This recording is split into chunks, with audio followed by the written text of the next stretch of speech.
Welcome back to The Breakdown with me, NLW. It's a daily podcast on macro, Bitcoin, and the big picture power shifts remaking our world. The Breakdown is sponsored by Nexo.io, Circle, and Kraken, and produced and distributed by CoinDesk. What's going on, guys? It is Tuesday, November 22nd, and today we are back for another edition of Grateful for Bitcoin. Before we dive in, if you are enjoying The Breakdown, please go subscribe to it, give it a rating, give it a review, or if you want to dive deeper into the conversation, come join us on the Breakers Discord. You can find a link in the show notes or go to bit.ly/breakdownpod. All right, friendos, well, here we are, day 2 of Grateful for Bitcoin, and this is a conversation I'm really excited for. As I mentioned yesterday, Kraken stepped up to be a partner for the Back to Basics theme throughout the year, which this Grateful for Bitcoin series is one of the kickoffs of. Today, I'm thrilled then to be joined by Jesse Powell, CEO and co-founder of Kraken. Jesse has seen more of this industry than just about anyone. Even before Bitcoin was created, he was working in orthogonal digital currency spaces related to online games and in-game currencies. Jesse began developing Kraken after visiting Mt. Gox in the wake of its 2011 security breach and launched Kraken in 2013. The exchange has long been a stalwart defender of key values in the space, for example being early to proof of reserves. But they've also done so while evolving with the new landscape. For example, in 2020, the company became the first digital asset company to receive a US bank charter. They've integrated Lightning and so much more. So with that, join me in welcoming to the show, Jesse Powell. All right, Jesse, welcome to The Breakdown. It's great to have you, sir. Hey, thanks for having me. I am so excited that after all of this chaos, you agreed to come and do a show entirely about late 1990s Magic the Gathering and not talk about crypto at all. I'm really excited for this. I think the listeners are going to appreciate it as well. I'm here for it. I'm ready to talk about the Power 9, Legends, Arabian Nights, Antiquities, whatever you want. Oh, man, I wish. It is really great to have you here. Obviously, this has been a really interesting, reflective moment for the crypto industry, for a lot of subparts of the crypto industry, for a lot of other orthogonal spaces from TradFi to DC politics to philanthropy that have been affected by this as well. And, one of the things that you have that most don't in this space is a really long duration historical perspective on it. You've lived through a lot of the crises that people thought were existential. And so maybe just to start there, how have what we've seen transpire in 2022 compared to some of the challenges or moments that people thought were kind of existential crises in Bitcoin or crypto's past?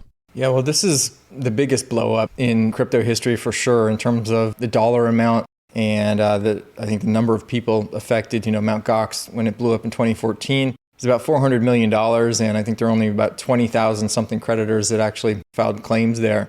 But that case is still ongoing. People have still yet to get their money back. So that wound is still open, and definitely another major blow for the industry. Not so much because FTX was critical infrastructure or anything. I think Mt. Gox was much more critical back in 2014 than FTX was today by a long shot. But politicians have been looking for an excuse to hassle us in the crypto industry. And unfortunately, here we are, the victims, and this blow up is somehow going to be pinned on us and be used as a lever to kind of squeeze more juice out of the crypto orange, unfortunately. And we're going to have to fight with everything we can to make sure that, the narrative stays on point, which is that FTX was a scam, a Ponzi, not unlike Bernie Madoff, not unlike Theranos.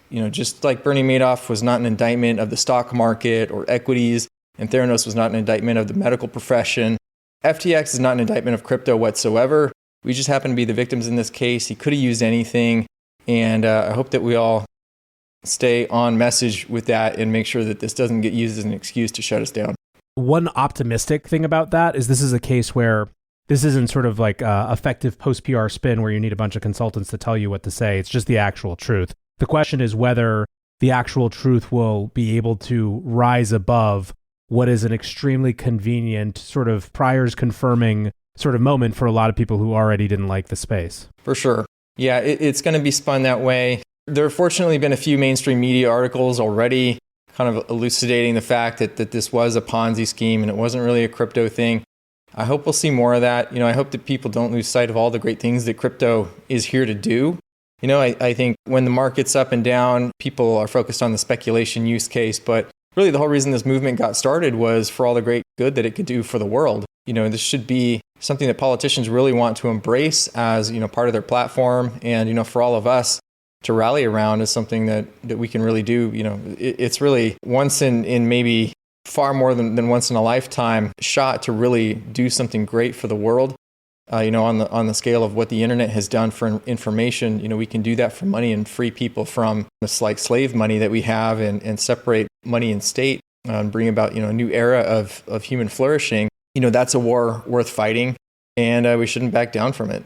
So one of the things that's always been super interesting about you and about Kraken is you've never been the rebel rouser from outside the system throwing stones at TradFi or anything. You've been willing to participate in that system to try to play by its rules as long as you're kind of advancing what you wanted to advance. And I'm thinking specifically about things like, the SPDR, trying to kind of get that bank charter and things like that. But at the same time, I've always had the perception that you, at least personally, had a wariness born from experience of how cozy close to get with sort of the existing players, the existing establishment. I don't know how much your experience in New York was a part of that, or how have you kind of in any organization tried to navigate that line? Yeah, it's a tough line. You want to work with regulators and lawmakers to the extent that they are supportive and, they want to, if they're just seeking to kind of build some guardrails and make sure that everything's safe and cool, then that's great. If they're trying to shut down the industry, and that's, I think, what we saw in New York and what we've seen in several geos around the world, where they come up with this new legislation and they install something that looks very authoritarian, that removes a lot of choice and a lot of options for people. I mean, the people of New York have probably missed out on billions of dollars of wealth creation over the last decade because of the bit license. While Lasky walked out of there and started a consulting firm to help people get the very license that he created. So, I mean, it's a total racket, and that's not the kind of the lawmaking that we want to work with, which is this cronyism. We're happy to work with regulators where they really have the best interest of people at heart, where they're really looking out for consumers, where they care about the people who are not served by the banks, and they want to provide that rail of last resort for people. We're happy to work with them all day long. We're happy to get every license under the sun to be fully supervised in every jurisdiction. If that means that we're better able to bring Bitcoin and crypto to the world and help more people get across that bridge and onboarded to the world of crypto, where hopefully, with a little more education and a little more time, people will not need centralized venues anymore, and they'll move into the complete world of DeFi and non-custodial services where they can do whatever they want without a middleman, and they can stop paying those fees. They can stop worrying about getting robbed. They can stop worrying about the FTXs of the world stealing their money when they're supposed to be safekeeping it. These problems that exist in TradFi that are exemplified by FTX are solved by crypto, and so, the FTX blow up, if anything, is an indictment of centralized finance, this model of no transparency, this black box, this centralized custody system. Contrast that with blockchain and Bitcoin, where you have full transparency in everything that's there. You can see something the second it moves. People control their own keys and their own coins. Someone can't move your coins for you. Someone can't misappropriate your funds for you. There's not a middleman there to steal from you. So, if anything, I think this whole case just kind of highlights maybe the need for more supervision of centralized exchanges around the world. Maybe more support of DeFi to help people get across and get into DeFi where these problems don't exist. Want to keep more profits when trading? Get the best possible prices and trade with 50% lower fees on Nexo Pro. The new spot and futures trading platform uses aggregated liquidity of over 3,000 order books collected from multiple sources. Utilizing the complete Nexo suite allows you to earn interest and borrow funds as you wait for the next trade setup. Visit pro.nexo.io. That's pro.nexo.io and sign up today. This episode is brought to you by Circle, the sole issuer of USDC and a leader in crypto that's held to a higher standard. USDC is a fast, safe, and efficient way to send money around the globe. USDC is always redeemable one-to-one for US dollars and has over $45 billion in circulation as of October 13, 2022. Plus, Circle posts weekly reserve reports and monthly attestations of reserve capital, letting users know that USDC is safe, transparent, and compliant with regulations. Just go to circle.com/transparency to see why USDC is a trusted stablecoin. As one of the largest, longest-lasting, and most secure exchanges, Kraken continues to set the industry example for transparency and trust. Twice-yearly proof of reserves audits verify your assets are backed by real assets. Industry-leading security keeps your funds and information safe.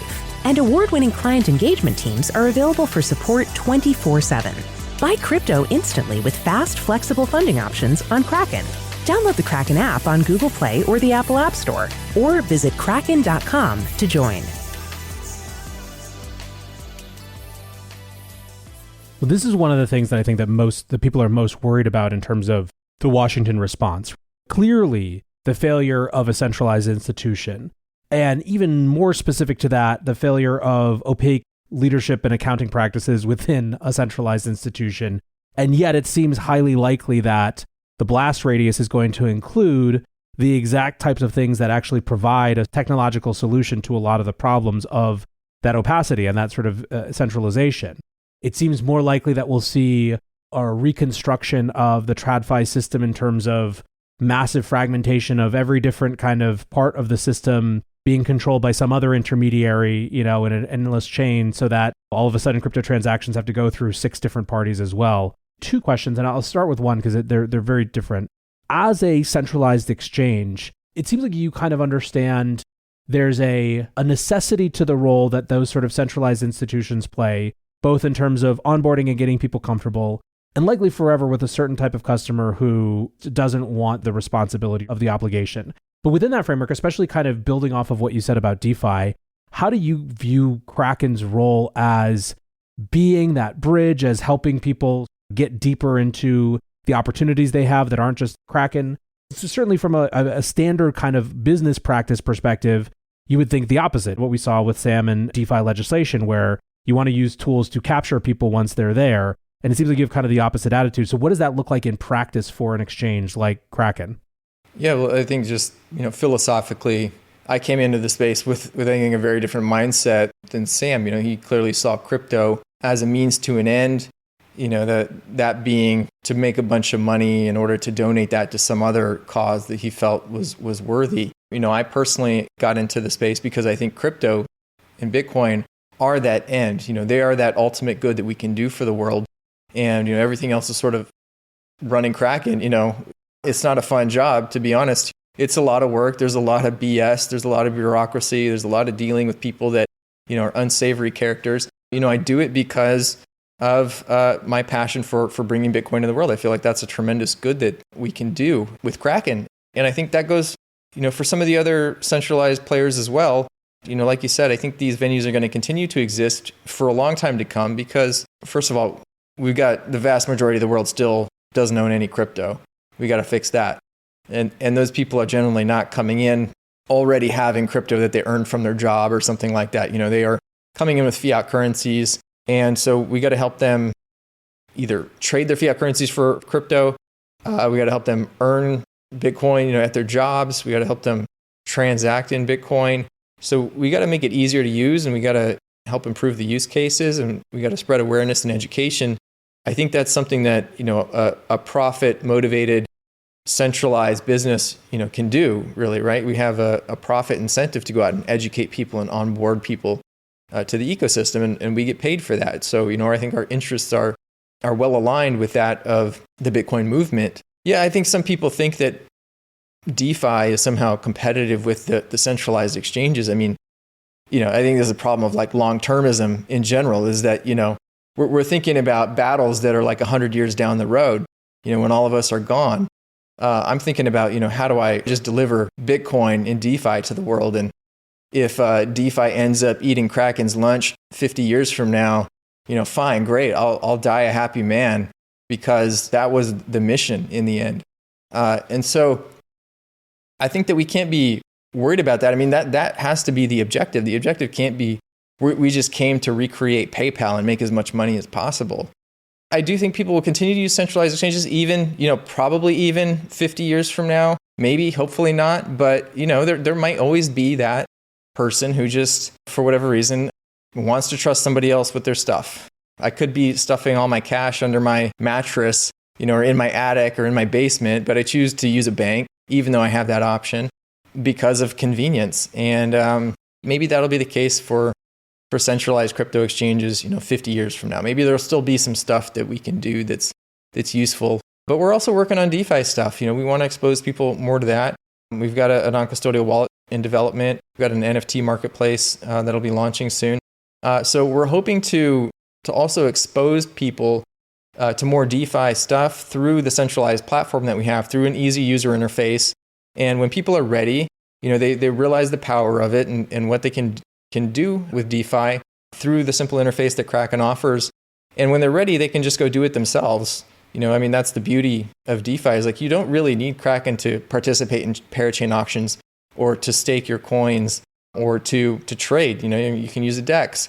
And so, we kind of think about it like we're here to help people kind of get halfway across the bridge, and get comfortable. And when they're ready, they can take the next step all the way off to the other side, to the promised land of DeFi. Yeah. The rub of it is right what you said right at the beginning, that for you, there is not a separation between the mission and the business activity, as there clearly was in this other case, right? And so what behaviors that leads you towards are just naturally different. And I think that that's particularly important in this case. And I actually want to bridge off into the philosophical for a moment, because it has felt like a big part of what has been revealed kind of post FTX crash is almost the opposite of what you just said, where everything was ends justify the means. And this sort of, we were talking about this a little bit before the recording, but this sort of freshman seminar style philosophy of, I have this thing that I'm trying to do, and I've learned just enough to realize that all the rules are bullshit and don't apply to me. And if other people don't kind of get that that's the game that we're all really playing, that's on them. It feels like it's being proven clearly untrue in this moment. But, I know that you've thought a lot about the philosophical perspective on what we've learned right now. And, are there any key takeaways, I guess, as you've been reflecting, not just on FTX, but kind of where the space has come to in general? Yeah, I think effective altruism's reputation is totally on fire right now, maybe with good reason. I don't know if you ever train like jujitsu or, martial arts, but they say that the white belts are the most dangerous to train with because they use all their power. They know a few moves. They go crazy. They're not controlled. I kind of feel like that was maybe how Sam was as well. You don't want to just take one philosophy class and then make up your mind about the whole world, and I kind of feel like he had a very superficial, naive understanding of ethics. And I think utilitarianism, which effective altruism mostly is largely debunked, I think. At least from my perspective, as something that's justifiable, right? It's like the classic guy walks into a hospital and the doctor has to decide if he's going to harvest all this dude's organs, this healthy man, to save 5 other patients that need transplants. And, the utilitarian would say, yeah, of course, you're going to sacrifice that healthy guy to save 5 lives. There's very dangerous thinking there that can lead to all sorts of horrible consequences and atrocities. It's always interesting, I think, from a history of philosophy perspective. You see the guys that are committing, mass murders and holocausts and the most horrible things are all they're true believers. They're very ideologically driven by something that is just fundamentally flawed for some reason. And they use that to justify anything, murdering millions of people because it's going to create some better world for whatever the billions of people that are going to exist after that. So I think that kind of super long-termism where we're just going to commit any atrocities now because of some thing that, some imaginary world that's going to come after that is just a horrible approach to life and to doing things, because you just don't know what's going to happen along the way. And also, my personal philosophy is that criticism of effective altruism is that basically, you can somehow quantify happiness or the value of a human or something like that. And then it's basically just a numbers game, and it boils down to this math problems, sacrifice 1 million people now to make 2 million people happy later. I don't think you can really compare like that. I think it's all totally apples and oranges and everyone's different. And when you make value judgments for people oh, this money, I can do more good with this money than you can do with it. We even saw that one of the articles about someone who had received some grant money from from Sam said, we're not going to return the grant money because it wouldn't be fair to fire the employees that we hired with the grant money. So, I mean, those guys are making the judgment that it's better to keep those employees than it is to return the money to the people that it's been stolen from. And who knows what they were going to do with it, right? They might have been using that money to like pay for their cancer treatment or something. Like, you just don't know. So anyway, I'm like going down like a crazy rabbit hole and rambling now. No, I think it's important. And just to kind of the listeners understand why I, particularly wanted to talk with you about this is I actually do think that this is not just the on Sam and FTX show. And certainly like, although I have had a front row seat to this and have talked extensively about it, I'm not setting out to sort of be like the voice of anti that or anything. I do, however, believe it is incredibly important to discuss this dimension, which is not going to be a part of the New York Times articles or the Wall Street Journal articles or anything else, which is the philosophical underpinnings that made this seem reasonable. Listen, if this industry rises back from the ashes as it has so many times and people acquire and accumulate wealth and influence again, there will be decisions made about how to deploy that wealth and influence. And taking the time to actually dig into how this particular philosophy has proven itself to be extraordinarily problematic, either the genesis from which this fraud was, justified, or just a convenient way to justify it, sort of after the fact, either is a pretty terrible indictment of it. And so, again, it's not to rag on people who are excited about effective altruism, although it's a part of the conversation that we need to have. I wonder how much we can hold effective altruism accountable for this, because clearly the stated objective is to do max good, basically, right? And Sam just did $10 billion of damage to 1 million people, if not more, if you count the broader crypto ecosystem, kind of the brand damage that and the cleanup cost that he's created, is just tremendous. So he certainly failed at, helping people. So, I don't know how much we can hold them accountable. Like, is he a true effective altruist? Do we have to hold veganism accountable here as well? Because, he's also a vegan and it just happens to also be a scammer. I think that's a super reasonable question. And my guess is that a lot of people in the effective altruism movement are very comfortable engaging deeply with the sort of complicated questions that you bring up. We're sitting here understanding that Sam used this space that we care about. So it's not at all inconceivable that he did the same thing with his other thing. Yeah. I think actually something that you said that I've, at the risk of going too far down the rabbit hole of trying to psychoanalyze someone, the idea that he could spend people's money better than them seems to have been at the heart of a lot of this in multiple dimensions. And that is a personal assessment, right? That doesn't come from a wellspring of a philosophical movement. That comes from a certain arrogance that is entirely personal, whatever else gets wrapped around it ultimately. Yeah, absolutely. I can only speculate as to how much his philosophy actually played into his actions. But we have those text messages that he shared with the reporter where he basically says, I basically did whatever I thought was going to get me what I wanted in the moment, and none of it was real. And, I'm just sort of like playing this character to get what I want. My question is like, all right, well, were you lying then or are you lying now? And like, who's the real Sam Bankman-Fried? I don't think we're going to know that. I think it's an important discussion. But, while I have you, I want to shift it now a little bit and look forward. As we head into 2023, we're obviously doing a lot of reevaluating, returning to fundamentals, getting back to basics. What do you think as an industry are some of the most important steps forward? And that can be on kind of multiple dimensions. It could be in terms of how we think about ourselves. It can be in terms of how we kind of define our objectives. It could be about how we engage with lawmakers, But what do you think are some of the most important next steps? Well, I think we really got to ramp up our lobbying effort and get even more engaged in DC and with the lawmakers around the world who are, surely feeling like they need to do something right now. We've already gotten a ton of inquiries. I think everybody is feeling like they need to be seen to be doing something now. Even if they don't know what it is, they know they should be sending out questionnaires to all the exchanges or whatever, whatever's within their power to do, they're trying to do. So we have a ton of work to do there. Fortunately, we do have some very good longstanding actors in the space who I think are, good representatives of the industry, who I think can speak intelligently and show that, it's not all bad actors here. It's certainly not crypto's problem that there are bad actors.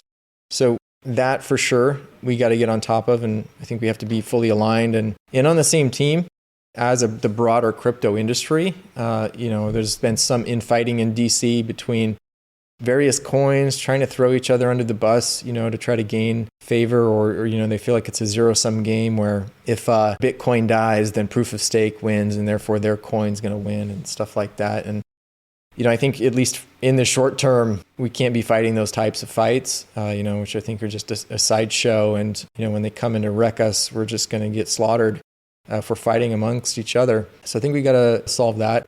I think the industry can do better at vetting out these bad actors. And, I think that can start with like the ratings sites, the ranking sites, who historically just sort of like rank on volume numbers, which FTX also heavily gamed, like super inflated numbers to get to the top of the rankings. We should start looking at other fundamentals of these businesses. How long have they been around? What licenses do they hold? What is the experience level of their executive team? Have they undergone a proof of reserves audit? Have they undergone any other kind of audits, SOC 2 or anything else that would show that they actually have something beneath the surface? I mean, Kraken and I probably speak for the other large exchanges as well that have been around for a while. It was like the business is like an iceberg. I mean, you go to the website and it looks like a fairly simple website, but what's happening behind the scenes is like tremendous. There's just a ton of infrastructure that's there to custody the funds, to reconcile everything, to do the accounting systems, to make sure we're not getting hacked, to make sure we can file our taxes. All of that stuff, seemed to have been missing at FTX. And so if you're just looking at the surface, like apparently a bunch of VCs did, the businesses might not look that different, but you really need somebody who has that access and who knows what to look for to do that analysis, to ask those questions, and to develop some kind of scoring system that people can look at who aren't that informed to make some kind of decision about, when a new exchange emerges 6 weeks from now, and suddenly acquires $10 billion in client deposits, that people like have some questions to ask, or, they have a score of an F on the ranking site. I think we can do better at that kind of stuff, because there were a ton of red flags with FTX, and there've been red flags with other venues in the past as well. And for whatever reason, people ignore those flags and they forget that these trading venues aren't just for trading. They're also doubling as your custodian. No matter how much money you make trading, if you lose everything you've got deposited there, you're probably still quite a bit down in the end. So, I think thinking about these guys as custodians first and foremost would help a lot of people to not risk so much in one place. What makes you, sort of looking out over the next phase, however long it lasts, the most optimistic? And that can be on a micro level in terms of things that you guys are doing at Kraken. It can be on a macro level in terms of changes you see sort of observing, or it can be both. Well, the good thing about this hack with FTX is that I think the rest of the industry didn't really miss a beat. I mean, obviously we've got all this tremendous amount of contagion with the lenders, but the other exchanges just kept on running, no problems. It's not like we lost anything that was like critically important to price discovery or to facilitating trades or transactions. So that's great. I mean, we're in a completely different place than we were when Gox went down in 2014. So that's fantastic. More people are coming into crypto than ever through stuff that I would not have predicted, like NFTs, which I think we need to find more things like that, which are sort of this like gateway use case for people, who ask like, why would I need Ethereum? What am I going to do with it? Well, if now the Reddit collectible avatars have been a massive success, and they've onboarded millions of people into crypto just through the avatar system. People want to trade and customize these avatars, which are also NFTs. So I'm excited about stuff like that. NFTs in general, I think there are a lot of like real world use cases for NFTs that are really like tangible and practical. Ticket sales for concerts, for example, and the secondary markets for those NFTs, I think can hugely improve that pretty easily. That could be like another major gateway where, if it's now suddenly like, Ticketmaster starts using NFTs for everything, or there's a competitor to Ticketmaster that's using NFTs, that could be another huge onboarding event for us. So I think besides just telling people in the developed world, like in the States, we have tons of financial services available to us. And I think the use case for Bitcoin specifically, it makes sense that people focus on the speculation use case, because most adults in the US, have access to bank accounts, but it's obviously not the same all over the world. And the actual functional use case of Bitcoin for payments and a store of value and a hedge against inflation and all that is much more pronounced internationally. I think that the NFTs, I feel like, have a lot of potential to really like penetrate the US in a way that just speculating on Bitcoin as another asset inside your brokerage account, hasn't really been able to do. So I'm really excited about NFTs. I hope that we get to see more of those use cases emerge, which I think will sort of be the back door to onboarding the next billion people. Yeah, it must be at least a little bit full circle for you watching sort of the rise of NFTs, given some of the things that you were working on, 20 years ago now. So yeah, prior to this business, I had a company selling virtual items and currencies for online games like World of Warcraft Gold. And I was a Magic player before that, and Pokemon trader. I had a small e-commerce business selling Magic and Pokemon cards back in the day as well. So I've been in the collectibles and digital goods more than 2 decades now. And so yeah, it's really interesting to see it come back around. I also had an art gallery for a while. It's weird how all these things just come back together in NFTs now. I think there's just so much potential for all that stuff. These collectibles, there's constantly these problems with Magic cards. Any card that's worth $10,000 plus, you have to worry about fakes, and you got to send the thing off to get authenticated. You can't really do these trades. People are getting scammed all the time with just amazingly good fakes. So NFTs solved that problem, and even if not fully tokenized, you can sort of have proof of authenticity that goes along with the card itself, that you can transfer.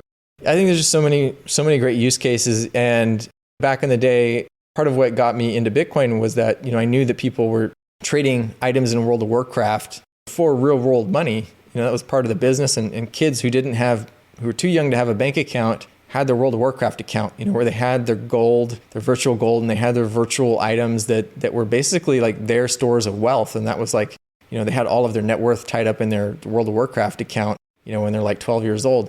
Some of these accounts were worth thousands of dollars, and these kids were using that stuff because they didn't have a PayPal account. They couldn't get a bank account. They needed some way to pay for things digitally. And so, I knew from that this was like going to be the future. We just kind of needed that generation to grow up, demand that. And I think they are now. And it's just thinking back 10 years ago where we were with Bitcoin, you go to a meetup and there'd be like, 20 people there. And these days you get these conferences with like 5,000 plus people. It's just insane. And there's like one every week.